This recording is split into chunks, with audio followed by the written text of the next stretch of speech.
Hej og velkommen til Naturlejligheden. Jeg hedder Mads Heindorf, jeg er guldsmed og designer. Og lige nu er jeg med i programmet Hvem bor her? På TV2, som handler om 5 danskere, der skal dyste om at gætte, hvor hinanden bor. Og det her er sådan en lejlighed. Jeg kalder den Naturlejligheden, fordi jeg kommer fra Langeland og er vokset op med natur omkring mig. Og så flyttede jeg til København.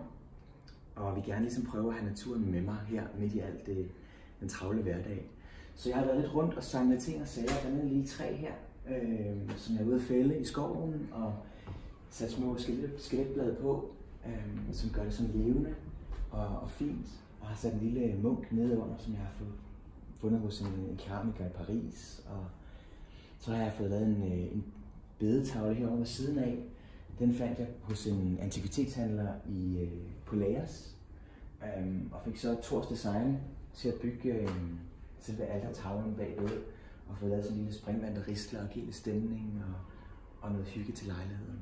Og min idé med det her, det er ligesom, at man skal føle, at man får et kram af lejligheden, når man træder indenfor, og man har lyst til at være her og bare slappe af. Så jeg elsker planter, og også så har jeg fået lavet en speciel væg her af mos. Og det er sådan en naturligt mos, man kan også se det, der er rester fra skovbunden i, men som så er blevet behandlet, så det bliver ved med at holde sig pænt, og så sådan her ud for altid. Og så sidder der en lille pipfugl og kigger ud, og ja. Så det er alt sammen med til at give noget stemning. Men det der ligesom gjorde, at jeg faldt for lejligheden der for 3 år siden, det var udsigten. Og hele bygningen her, den hedder faktisk Udsigten. Og det var også det, der ligesom solgte den for mig, da jeg kom hertil for 3 år siden.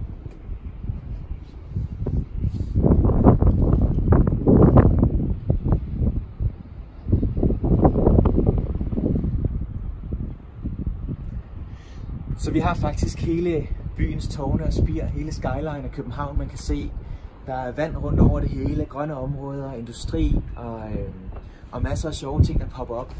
Nogle er lige åbnet herude, og alle mulige andre små, hyggelige restauranter og caféer, og hele Refshaleøen, Reffen med street food, og klatrevægge og alle mulige andre sjove aktiviteter, hvis man er til det, udover der er skibakken. Og der er gode indkøbsmuligheder tæt på, en menu og alt muligt andet. Så nu er der sket det, at jeg er blevet forlovet, og vi skal flytte sammen i en større lejlighed, så du har muligheden for at overtage det her fantastiske lille sted, hvis du har lyst. Det er lidt vemodigt, kan man sige, for det er virkelig et sted, jeg holder af og har været glad for, men sådan er det. Nu skal der hul på et nyt kapitel. Men kom indenfor, så kan I se resten af lejligheden.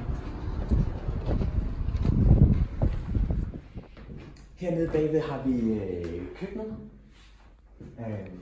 hvor der også er dejligt meget plads til at være kreativ, hvis man er til den slags.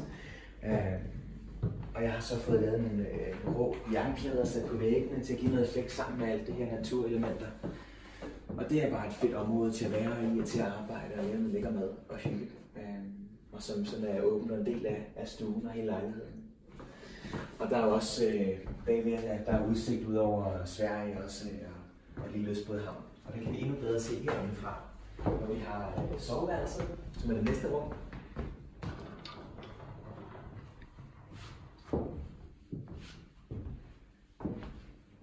Så herinde der har jeg også ligesom prøvet at få de samme elementer med. Både noget moletræ fra Thors Design, en lille Buddha og nogle billeder fra rejsen på Laos, og nogle gamle projektørlamper fra et teater. Og her der kan man se udsigten ud over det lille Vestbådehavn. Lynetten hedder den. Og med hav og Sverige i baggrunden og grønne arealer, hvor man både kan lege med hundene og børnene og spille fodbold, og hvad man nu ellers har lyst til. Og så har vi også skibakken, der ligger lige om hjørnet, som I ikke kan se, men den kommer om lidt. Hvor hvis man er til ski, så kan man også stå på ski her. Så der er rigtig mange fede ting i det her område.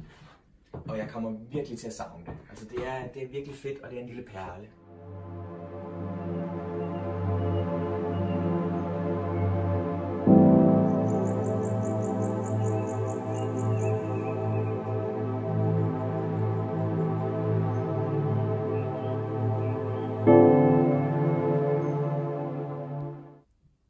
Så har vi sidste rum i lejligheden. Det er lige herovre på den anden side, hvor vi har badeværelset. Og det er dejligt rummeligt badeværelse, masser af plads. Og hvad der nu skal være, der er både lækker rain shower her, og de forskellige tumbler og vaskemaskiner, og så har jeg sådan en lille Buddha og lidt naturelementer til at give lidt stemning. Og lavet det sådan lidt gråt, lidt mørkt, sådan det er også lidt huleagtigt at være herude. Og ja, så det er lejligheden, og som har lidt af det hele, og ligger fantastisk dejligt herude.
Og alt hvad I ser her i lejligheden kan faktisk følge med og blive jeres som en del af drømmen. Alt fra bordene her også. Det er et egetræsbord, jeg har fået lavet hos vores snedker og fået lagt små sorte diamanter ned i overfladen. Og så er der masser af elementer med sjove detaljer herinde. Og ja, hvis man kan lide det, så kan det hele følge med.